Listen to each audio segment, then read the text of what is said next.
So, are you ready to awaken your warrior spirit with yoga? That's what we're going to be talking about today. So, welcome back to the Crack the Code podcast. I'm your host, Cora Naylor. Today, we've got with us Megan Nolan. Megan helps entrepreneurs be vibrantly, holistically healthy so that they can generate a bigger impact and attract more abundance. She's the creator of the Purposeful Powerhouse Practice, which is her unique combination of yoga, toning exercises, and mental fitness that gives you the tools you need to amplify your energy and impact in all areas of your life. So, welcome, Megan. Thank you so much for having me. It's lovely to be here. Yeah, I love this. I do yoga. I love yoga. It's so much more than just exercise. I think a lot of people that maybe don't do yoga, or maybe they're a little bit afraid of it. It's nice to talk to different people and different ways that people are using yoga in their lives. So I'm excited to talk to you and how your take is a little bit different than other people's. But maybe before we just get started, you can give us a little bit of background, like how did you get into yoga and, how did you start on your journey? Sure. So I always joke and say that I came for the yoga booty and I stayed for the inner peace. So I came to it for the same reason that many people do, the physical benefits. And I've always loved movement and exercise. And so there was a gym that I was part of in university, and they had a class that was kind of a combo class of yoga and Pilates and Tai Chi. And I was really enjoying it. And my roommate came to the class with me, and she came to the class. And after the class said, because I knew that her mom was a yoga instructor, but she came to me after the class and said, I don't know what that was, but it wasn't yoga. And I said, okay, tell me what yoga is then, because I thought I really loved yoga. And so she took me to my first class. And admittedly, I was kind of, in the same boat of a lot of people. I was like, why does everyone sound like Darth Vader? And what does even happening? But I really loved it initially, as I mentioned, for the physical challenge of it, because it really does take a lot for us to be able to hold the different positions and be able to cultivate the strength and the flexibility. So that's the primary layer that, many people are drawn to, because we hear a lot about it helps you sleep, it boosts your immune system, it lowers your stress, it helps you feel happier, walk taller, all the things. But what I realized is that in the cultivating of the skill to hold physically still, you're actually cultivating the skill to be mentally still, which is challenging for a lot of people. Hence the reason some people start yoga and they're like, I don't like it. It's harder. What am I even doing? And there's this resistance to it.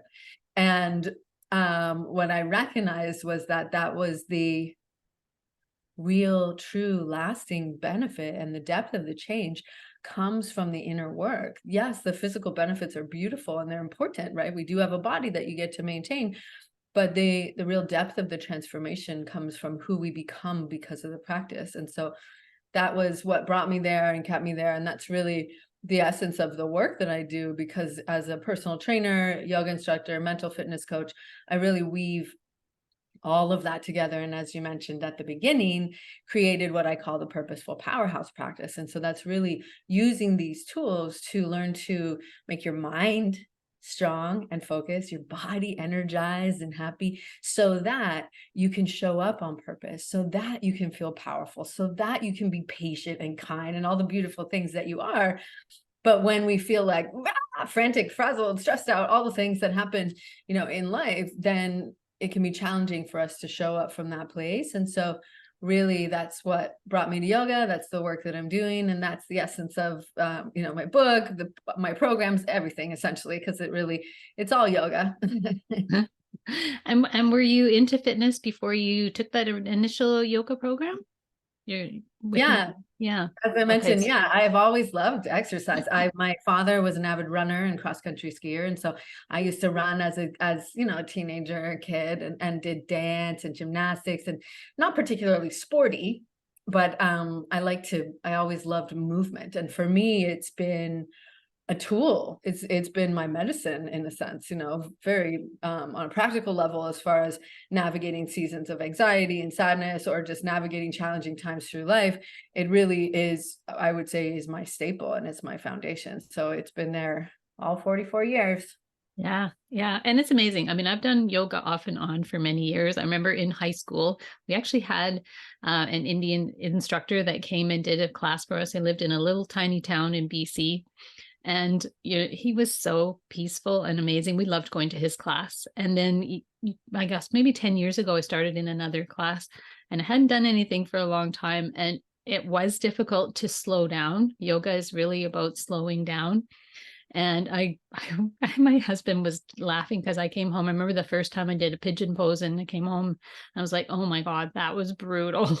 He's like, why do you keep going? Well, because it feels so good after. Mm-hmm. But it is, and it is kind of like almost meditating. And then once you get into it, you start almost craving it, that peacefulness. And of course, when they say it's time for Shavasana at the end, well, it was all worth it. Yeah, right. I know.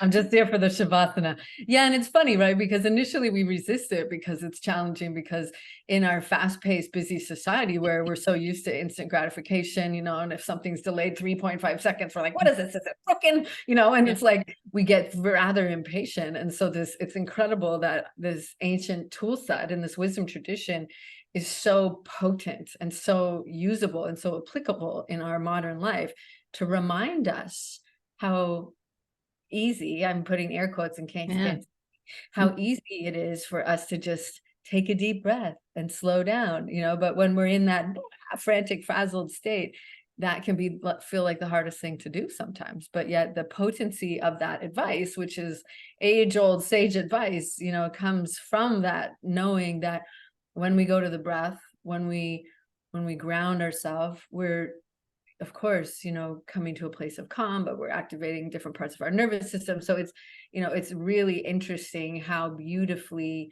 applicable this tool set is right now, especially as we go through life and navigate the challenges that come from the passing years, right? Yeah, for sure. And I mean, we need that movement. And like I say, I remember when I originally got into yoga, the slowing down was very difficult. I typically, did classes like spinning and step classes and all that. And trying to slow down felt really awkward. But now I'm really getting into it too. And I love it. So tell me a little bit more about how your programs are maybe different than sort of regular yoga. What are some of the things that you do different in your purposeful powerhouse practice? So that practice is what I help people to create for their morning routine. Okay. And so, because there's 5 pillars of physical vitality, so strength, cardio, flexibility, balance, and core work. So those are things that all human bodies need. And so when I create my programs, or when I work with someone one-on-one, we always are integrating those 5 key elements, because that supports lifelong vitality. And so the pillars of lifelong vitality are movement, stillness, rest, hydration, and nourishment. So those are fundamentals, right, that we hear a lot about. Oh, drink more water, eat more vegetables, that sort of thing that, it seems overly simplistic, but it is. Yeah. Because sometimes when we want these, big overhauls to our nutrition and what have you, and to our lifestyles, we tend to get really complicated and we don't stick with it. So when we focus on the foundational elements, like those that I just mentioned, then we have a really solid foundation. So the practice, the powerhouse practice, that's individual, right? But when I create programs, they're based on that philosophy of holistic living and holistic well-being, so that we're focused on the mind, the body, and the spirit, which of course yoga is. We hear that a lot. But what I really help people to understand is that when we practice these tools on the yoga mat, they create a transformation within ourselves. They create a new way of being within ourselves. And so that you is the you that you go into every day with. Right. And that's how you show up. So what I help people to understand is that when we are using the tools, when we're using the poses, it's so much deeper. The inner work is really what we're there for. And so I like to really make it fun and playful and engaging. And I want you to understand why we're doing things. I don't want to overcomplicate it of like, here's why we press into the left pinky toe and we lengthen, da, da, da, da, da, da. That's not necessary. But when when you are aware of what you're doing, when you're doing it, there's a deeper impact and understanding. And I think, to me, that's where one of my skills lies, is making that approachable and accessible to people, so that it's educational but not overwhelming. It's educational in the sense that it's empowering, of like, oh, that's why you always want to tell me to push down into my heel, and that's what, oh, now my butt's engaged, and like all of those things. Because when we understand what it's really doing, then we have an understanding at a deeper level, and then it makes it more intriguing to people, and it helps them to understand more about your body, which I think is important. A lot of people don't know much about their body, and that's where yoga comes in. It's a practice of self-awareness. And so when we can begin to understand it at a deeper level, not only do you quote unquote get it, but then because you're really like feeling it, you're like, oh, wow, okay, now I know what you're talking about. Then there's I like that. Like you said, I like that. I want to do that more. I want to feel what she felt, because I got that part. And then she was going on about the arm or whatever, and it's an ocean, in a sense of like, you can walk into the ocean and have a little splash, or you can go out into the ocean on a boat and, go snorkeling out in the middle of the ocean, right? There's so much to it, and there's so much subtlety to the practice. And so it really comes from that willingness and the curiosity. And so I think that's what makes me different. And the other thing that makes me different is that, yes, that kind of like playful, lighthearted approach, because I think we should have more fun. I mean, just like a general idea. But as someone who's both a yoga instructor and a personal trainer, I integrate more of the strength training element to it, not in an intense way, but with the intention of bone density. Because yoga in and of itself, when we stand and we're using our own body weight, even just standing on your feet, you're creating an extra load on your body, which then helps to build bone density, which we know is so important for all humans with bones, but in specifically women as we age. And so when we treat it as a full systemic and a holistic practice, then we can get more out of it, because it's beautiful to sit there and breathe and meditate. But when you are doing other things combined with that, you're going deeper with it in your depth of understanding, but you're also going deeper into the depth of impact and transformation. Yeah, that's awesome. I love that you're adding more of the strength in, because I think a lot of people get confused about strength training, and as soon as they hear that term, they think muscle guys, like getting big, bulky muscles. And as we age, it's just about being strong and having that extra strength and some muscles, so that, if we fall, we don't get as hurt as that, or we just better able to live in our bodies. So I love that you're adding that in, because there is already that piece of it in yoga, if you haven't already been to going to yoga. And does it matter kind of what stage you're in to come to your programs? Like if you're someone never done yoga before, can they go? It's sort of for anybody? Yes. Yeah. I mean, there's the way that I teach my sessions and my programs. For example, one of my programs is called Wake the Warrior Within. And so it's very foundational, and it's, working and learning from the bottom up, so that you're learning the core elements of the practice. But that being said, if you have tried yoga before, it's a refinement. And if you're familiar with the practice, it allows you to go deeper and experience the poses in different ways. So having done this for, I guess, almost 18 years, I have a lot of ways of making sure everyone's seen and supported, so that you're practicing safely. But I would suggest, that one would be a good place to start, or working together one-on-one, because traditionally yoga was taught one-on-one, because each of us, I call us a divine puzzle, right? Nobody has the same belly button, because all the lines of pull in our body are different. So each of us have a different belly button, just like we have different finger tips, right? And so fingerprints.